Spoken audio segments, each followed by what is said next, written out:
केला आहे, नेमकी कोणत्या प्रभागातून हा अर्ज दाखल केला आहे आणि काय एकूण वातावरण आहे?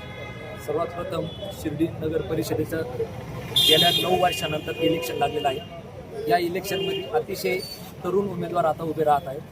मी स्वतः प्रभाग क्रमांक 7 व प्रभाग क्रमांक 4 मध्ये उमेदवारी अर्ज दाखल केलेला आहे. या प्रभागांमध्ये जे प्रश्न आहेत ते अजूनही अनुत्तर त्यांचं उत्तर अजून जनतेला मिळालेलं नाही. अजून अनेक प्रश्न तिथं तसे पेंडिंग आहेत आणि ह्या सर्व प्रश्नांच्या संदर्भात कशा पद्धतीनं आम्हाला सभागृहात आवाज उठवायला संधी भेटेल यासाठी मी हा उमेदवारी अर्ज दाखल केलेला आहे. काय वाटतं कोणते प्रश्नाचे उत्तर मिळाले नाही आणि कोणत्या प्रश्नाच्या उत्तरासाठी आपण पाठपुरावा करणार आहोत? अनेक प्रश्न आहेत.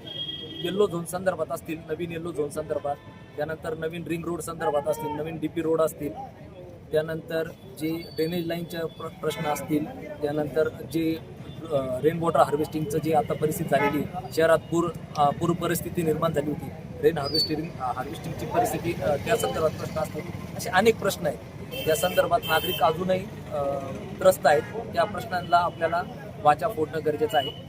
अनेक शैक्षणिक संदर्भात अनेक प्रश्न आहेत. त्यानंतर व्यावसायिकांचे अनेक प्रश्न आहेत. त्या संदर्भात आपल्याला बोलणं हे गरजेचं आहे. आपण कोणत्या प्रभागातून उमेदवारी अर्ज दाखल केला आहे आणि नेमकं काय ध्येय कोणत्या पक्षाकडून आहे? सर्वात प्रथम मी प्रभाग क्रमांक 7 व 4 मध्ये उमेदवारी अर्ज दाखल केलेला आहे आणि मी तसा राष्ट्रवादी काँग्रेस पार्टीचा उमेदवार होतो, परंतु काही कारणास्तव आम्हाला उमेदवारी तिकडनं करता नाही आली. युतीमध्ये आम्हाला उमेदवारी भेटली नाही, त्यामुळे मी अपक्ष करतो. अपक्ष उमेदवारी करतोय तर मतदारांचा कशा प्रकारे कौल एकंदरीत आहे? मतदारांचा कौल 100% माझ्याकडूनच राहील.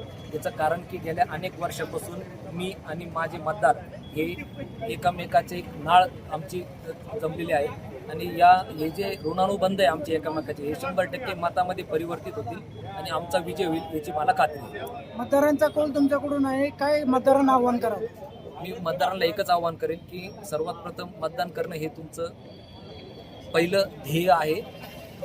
मतदान करणं म्हणजे लोकशाही वाचवणं. त्यामुळे मतदान करायला जाच. तुम्ही तुमचा मत हे वाया जाऊन देऊ नका.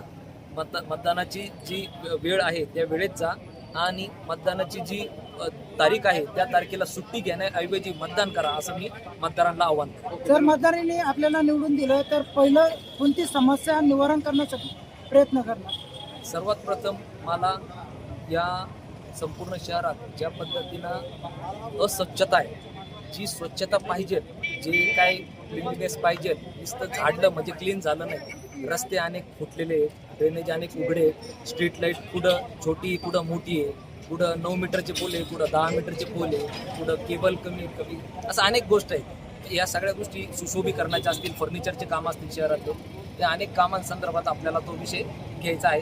त्या विषयांवर बोलणार आहे. ओके.